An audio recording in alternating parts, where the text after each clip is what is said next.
طلباء میں کچھ طلباء ایسے تھے جو بڑے امیر زادے تھے، امیر کے بیٹے، نواب کے بیٹے، یعنی ان کو آپ نواب زادے کہہ سکتے، بڑے نواب زادے تھے۔ چنانچہ امام اعظم ابو حنیفہ رحمۃ اللہ کے پاس ایک امیر آدمی اپنے بیٹے کو لے کے آیا اور کہا کہ میں چاہتا ہوں کہ یہ دین پڑھے۔ امام صاحب نے اس سے ایک دو باتیں پوچھی تو محسوس کر لیا کہ یہ بڑا ذہین ہے، اس بچے کا آئی کیو لیول بہت اچھا ہے، تو امام صاحب نے قبول کر لیا۔ چنانچہ اس بچے کا نام تھا محمد۔ اس نے امام صاحب سے پڑھنا شروع کیا۔ ایک دو دن کے بعد امام صاحب کو اندازہ ہو گیا کہ یہ بچہ قرآن پاک کا حافظ نہیں ہے، تو امام ابو حنیفہ رحمۃ اللہ نے کہا کہ محمد تمہیں پتہ ہے میرا شاگرد بننے کے لیے حافظ قرآن ہونا ضروری ہے، یہ پری کوالیفیکیشن ہے، اور تم تو حافظ نہیں ہو تو میرے پاس پڑھنے کیسے آ گئے؟ جاؤ اور پہلے حفظ کرو پھر آنا۔ وہ بچہ محمد اٹھا اور قرآن پاک کو حفظ کرنے کی نیت سے چلا گیا۔ امام صاحب سمجھے اب اس کو کچھ وقت لگے گا، حفظ سے فارغ ہو کے پھر میرے پاس آئے گا۔ ایگزیکٹ ایک ہفتے کے بعد وہ پھر مسجد میں حضرت کے پاس آ گیا، تو امام صاحب سمجھے کہ یہ اپنے استاد کو سلام کرنے کے لیے آ گیا ہے، اداس ہو گیا ہوگا، ملنے آیا ہے۔ تو امام صاحب نے پوچھا محمد کیسے آنا ہوا؟ وہ محمد آگے جواب دیتا ہے حضرت آپ نے فرمایا تھا قرآن پاک حفظ کر کے آؤ، میں ایک ہفتے میں پورا قرآن مجید حفظ کر کے واپس آ گیا ہوں۔ یہ وہ بچہ تھا جو آنے والے وقت میں امام محمد کہلائے، امام شافعی کے استاد بنے۔ امام شافعی ان کی بڑی تعریفیں کرتے تھے، بدن کے ذرا فربا تھے، موٹے تھے، تو امام شافعی رحمۃ اللہ اپنے استاد کی تعریف یوں بیان کرتے تھے، فرماتے تھے کہ میرے استاد کے اندر 3 خوبیاں تھیں۔ جب کسی مجلس میں آتے تھے تو ان کا چہرہ اتنا خوبصورت تھا کہ دیکھنے والے کی آنکھیں بھر جاتی تھیں۔ جب بیٹھتے تھے تو جگہ کو بھر دیا کرتے تھے، اور جب بولتے تھے تو سننے والے کے دماغ کو علم کے نور سے بھر دیا کرتے تھے۔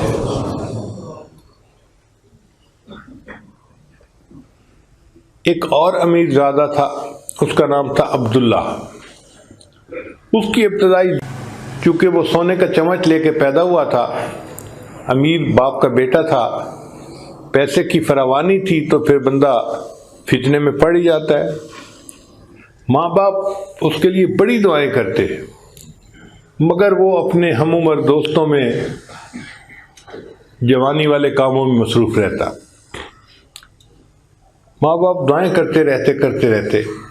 عزیز طلباء یہ بات سمجھنا کہ جب ماں باپ کی دعائیں ہوتی ہیں نا، وہ رائے گاہ نہیں جاتی، اللہ ان کو بالآخر قبول فرما لیتے ہیں۔ چنانچہ ماں باپ کی دعائیں قبول ہوئیں اور عبداللہ کے دل میں زندگی کو بدلنے کی خواہش پیدا ہوئی، تو عبداللہ نے اپنے والد کو کہا کہ ابو جان میں چاہتا ہوں کہ میں کوئی تجارت کروں۔ والد نے اس زمانے میں 30,000 اشرفیاں ان کو دیں۔ اس کا مقصد یہ تھا کہ یہ تجارت کرے گا تو کم از کم یہ بری محفل سے تو بچے گا اور زندگی کچھ نیکی کی طرف آ جائے گی۔ عبداللہ نے وہ 30,000 اشرفیاں لیں اور سفر پہ چل پڑے۔ سوچا کیا کروں؟ دل نے کہا کہ جا کے علم حاصل کرتا ہوں، ایک عالم کے پاس، دوسرے عالم کے پاس، تیسرے عالم کے پاس۔ اب ان کا یہی کام بن گیا، بڑے بڑے علماء کے پاس جاتے، ان سے علم حاصل کرتے۔ 2 سال لگا دیے۔ 2 سال کے بعد پھر واپس گھر آئے۔ والد نے پوچھا بیٹا تم 30,000 اشرفیاں لے کر گئے تھے تجارت کرنے کے لیے، تو کیا تجارت کر کے آئے؟ اس وقت بتایا کہ ابو جان میں نے وہ تجارت کی ہے جس میں نقصان کا اندیشہ نہیں ہے، میں نے ان 30,000 اشرفیوں کے بدلے دین کا علم حاصل کیا ہے۔ تو باپ کو خوشی ہوئی اور باپ نے پھر 20,000 اشرفیاں اور دیں کہ بیٹا جاؤ اور علم حاصل کرو۔ آج ہم اپنے استادوں کی فہرست گننا چاہیں نا تو میرے اندازے میں ہم نے کوئی 200 استادوں سے زندگی بھر علم حاصل کیا ہوگا، چاہے وہ دین کا علم تھا، چاہے وہ کالج یونیورسٹی کا تھا، ٹوٹل 200 استاد ہوں گے جن سے ہم نے پڑھا ہوگا، اور زیادہ سمجھ لیں تو 300 استاد ہو جائیں گے۔ اور یہ ایسے تھے بزرگ عبداللہ کہ وہ فرماتے ہیں کہ میں نے 4000 محدثین سے علم حاصل کیا، 4000 اساتذہ سے علم حاصل کیا، اور پھر یہ آ کر امام اعظم ابو حنیفہ رحمۃ اللہ کے شاگرد بنے۔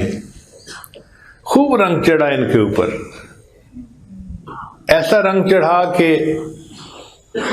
اسماء و رجال کی کتب میں جتنے تعریفی الفاظ ان کے بارے میں کہے گئے ہیں، ہمارے استاد فرمایا کرتے تھے کہ اتنے الفاظ تو امام بخاری کے لیے بھی استعمال نہیں کیے گئے۔ ان کو امیر المؤمنین فی الحدیث کہا جاتا تھا۔ ان کے ایک درس میں 40,000 سے زیادہ طلباء ہوتے تھے۔ اب آپ دیکھیے کہ 40,000 طلباء ان سے بیٹھ کر حدیث کا درس سنا کرتے تھے۔ اتنی بڑی کلاس آپ نے کسی مدرسے میں دیکھی؟ آج تو دور حدیث کے بچے ہوں تو وہ 100 200 400، عام مدارس کا تو یہی معیار ہے نا۔ بڑے بڑے جو مدارس ہیں جیسے دارالعلوم دیوبند ہے تو وہاں 1500 طلباء ہوتے ہیں، 2000 طلباء ہوتے ہیں۔ ہمیں بنگلہ دیش جانے کا موقع ملا تو وہاں پر ایک مدرسہ ہے ہٹھ ہزاری کا، وہاں پہ طلباء بہت زیادہ۔ میں نے پوچھا دور حدیث میں کتنے طلباء ہیں؟ کہنے لگے جی دور حدیث میں 4000 طلباء ہیں۔ اور انہوں نے بیان کروایا تو دارالحدیث میں نہیں، مسجد میں کروایا، اور پوری مسجد بھری ہوئی تھی، اور یہ صرف دور حدیث کے طلباء تھے، باقی طلباء اس کے علاوہ تھے۔ تو مجھے ایسے بات سمجھ میں آئی کہ اس وقت شاید دنیا میں سب سے زیادہ بڑا مدرسہ یہی ہے۔ پھر علماء نے بھی تصدیق کی کہ واقعی وہاں طلباء بہت ہوتے ہیں۔ تو آج کی دنیا میں جو علمی دنیا ہے اور لوگ دور دور سے آتے ہیں مدرسوں میں علم پڑھنے کے لیے، طلباء کی تعداد 4000، اور امام عبداللہ ابن مبارک رحمۃ اللہ کے پاس 40,000 طلباء ہوتے تھے۔ ان کے ایک دوست تھے، ان کا نام تھا اسماعیل رحمۃ اللہ علیہ۔ وہ فرماتے ہیں کہ میں بڑا حیران ہوتا تھا کہ جن استادوں سے عبداللہ ابن مبارک نے پڑھا، ہم نے بھی انہی استادوں سے پڑھا ہے۔ جتنا علم ان کے پاس ہے اتنا علم تو ہمارے پاس بھی ہے، مگر طلباء کا رجوع ان کی طرف تھا، ہمیں پوچھتے ہی کوئی نہیں تھا۔ تو وہ کہتے ہیں کہ میں بڑا اس پہ سوچتا رہا آخر فرق کیا ہے۔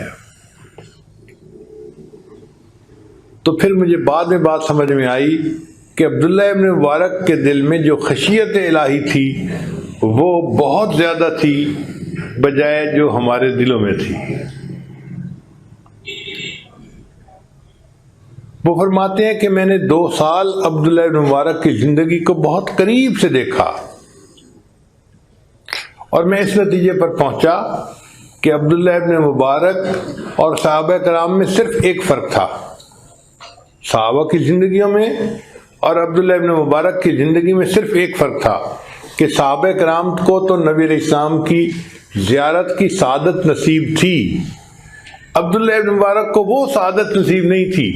اس کے علاوہ عبداللہ ابن مبارک اور صحابہ کی زندگیوں میں مجھے کوئی فرق نظر نہیں آیا۔ ایسی زندگی جن کی ہو کہ ان کی زندگی کو دیکھ کے صحابہ کی زندگی کا گمان گزرے، وہ کیسے اچھے انسان ہوں گے۔